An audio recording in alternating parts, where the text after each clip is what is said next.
Assalamualaikum warahmatullahi wabarakatuh. Perkenalkan, nama saya Nyimas Amafatia Elnur dengan NIM 182011095. Di sini saya akan mempresentasikan mata kuliah seminar Psikologi Industri dan Organisasi, yaitu mengenai Spirituality at Work.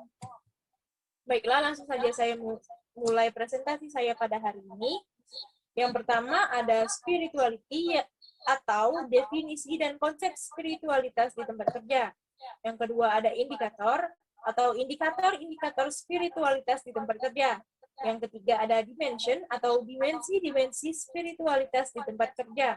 Yang keempat ada viewpoint atau sudut pandang penting dalam spiritualitas di tempat kerja. Yang kelima ada benefits atau manfaat spiritualitas di tempat kerja. Yang keenam ada reason atau alasan tumbuhnya ketertarikan perusahaan.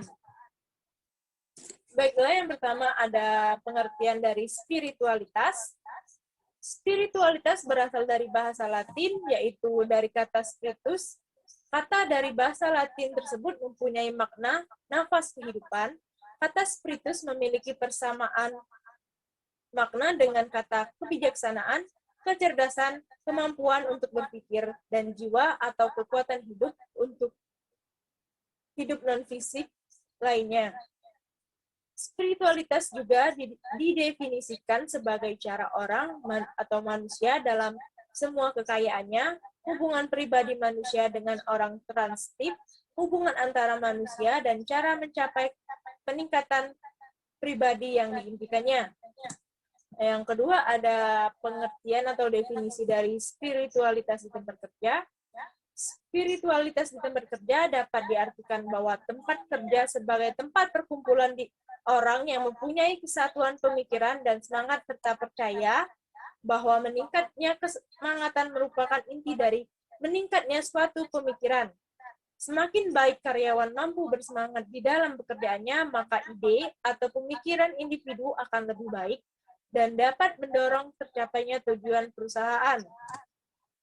Spiritualitas di tempat kerja juga didefinisikan sebagai pengakuan bahwa karyawan mempunyai kehidupan batin supaya dapat menjaga dan memelihara pekerjaannya, berarti di dalam lingkungan organisasi. Selanjutnya, apa saja sih indikator-indikator spiritualitas di tempat kerja? Yang pertama, ada kerja yang bermakna. Kerja yang bermakna yaitu hasil dari pekerjaan yang memberikan dampak bagi karyawan tersebut dan organisasi tempat dia bekerja. Yang kedua ada komunitas atau kelompok, yaitu kumpulan manusia yang memiliki kesadaran bersama akan keanggotaan dan saling berinteraksi. Yang kedua ada tujuan organisasi, yaitu untuk mencapai suatu tujuan secara lebih efektif dan efisien, karena dilakukan bersama-sama dan mengembangkan sumber daya dari teknologi bersama-sama. Selanjutnya, apa saja dimensi spiritualitas di tempat kerja? Yang pertama ada meaningful work atau pekerjaan yang berarti, merupakan sebuah aspek fundamental dari spiritualitas di tempat kerja. Terdiri dari memiliki kemampuan untuk merasakan makna terdalam dan tujuan dari pekerjaan seseorang. Yang kedua ada alignment with organizational value atau keselarasan dengan nilai organisasi atau keselarasan antar nilai organisasi dari individu. Merupakan aspek fundamental yang ketiga dari spiritualitas di tempat kerja yang mewakili level organisasi. Yang ketiga ada community atau komunitas, merupakan dimensi spiritualitas di tempat kerja yang merujuk pada tingkat kelompok dari perilaku manusia, serta fokus pada interaksi antar pekerja dan rekan kerja mereka. Selanjutnya, apa saja sudut pandang penting dalam spiritualitas di tempat kerja? Yang pertama ada sudut pandang manajemen sumber daya manusia. Manajemen sumber daya manusia memandang spiritualitas dapat meningkatkan kesejahteraan dan kualitas hidup karyawan.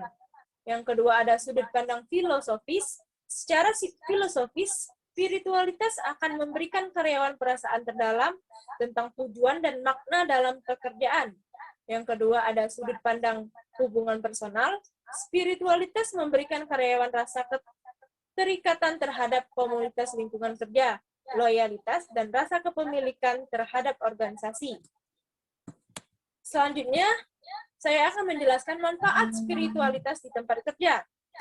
Yang pertama ada intuisi dan kreativitas. Spiritualitas dapat membantu individu untuk memperluas batas kesadarannya melampaui batas normal yang menyebabkan meningkatnya intuisi dan kreativitas karyawan. Intuisi dan kreativitas bisa menjadi alat yang ampuh dalam pemecahan masalah. Yang kedua ada kejujuran dan kepercayaan.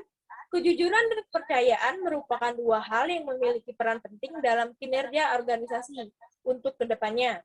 Yang ketiga ada pemenuhan pribadi. Membina spiritualitas akan menyebabkan karyawan merasa puas atau terpenuhi saat mereka mulai bekerja. Yang keempat ada komitmen. Komitmen mempunyai dua faktor yang berhubungan dengan ekspresi. Komitmen terhadap sebuah organisasi. Faktor yang pertama yaitu faktor pribadi, di mana faktor tersebut merupakan faktor yang berasal dari dalam individu. Yang kedua ada faktor yang berasal dari faktor situasional, yaitu faktor yang terjadi pada saat situasi terjadi. Yang kelima ada kinerja organisasi. Organisasi yang mendorong spiritualitas dapat mengalami peningkatan kinerja organisasi. Spiritualitas diakui sebagai salah satu dimensi penting kepribadian manusia. Yang terakhir adalah alasan tumbuhnya ketertarikan perusahaan-perusahaan dalam mengembangkan spiritualitas. Ya, yang pertama adalah meningkatnya tekanan terhadap persaingan global mengharuskan pemimpin suatu organisasi menyadari akan pentingnya menumbuhkan kreativitas para karyawan. Yang kedua, ada terjadi downsizing, regressing, dan pemberhentian karyawan yang mengakibatkan karyawan menjadi kehilangan semangat di lingkungan kerja.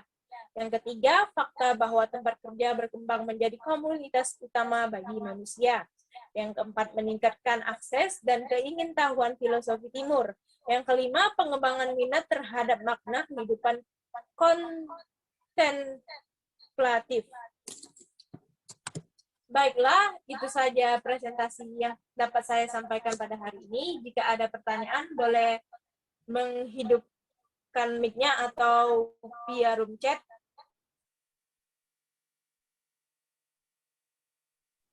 Oke, baik. Saya izin bertanya. Ya, silakan Saudari Nagita. Jadi saya ingin bertanya, apa saja keuntungan bagi perusahaan jika mereka menerapkan spiritualitas di tempat kerjanya?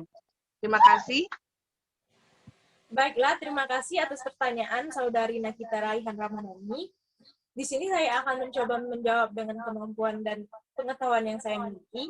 Dengan menerapkan spiritualitas di tempat kerja bagi karyawan, perusahaan akan mendapati karyawan yang akan lebih bisa mencintai pekerjaannya semata-mata karena dia memang mencintai pekerjaannya. Yang kedua, bekerja karena benar-benar termotivasi karena adanya tujuan pekerjaan. Dan yang ketiga juga karyawan akan memiliki tingkat semangat bekerja yang sangat tinggi sehingga tujuan dan pekerjaan akan lebih efektif. Itu saja jawaban yang bisa saya berikan. Apakah Saudari Nagita bisa memahaminya? Baik, terima kasih atas jawabannya. Saya sangat paham. Baiklah, terima kasih Nagita atas pertanyaannya. Mungkin itu saja presentasi saya pada hari ini. Saya akhiri presentasi saya pada hari ini. Wabillahi taufiq wal hidayah. Wassalamualaikum warahmatullahi wabarakatuh.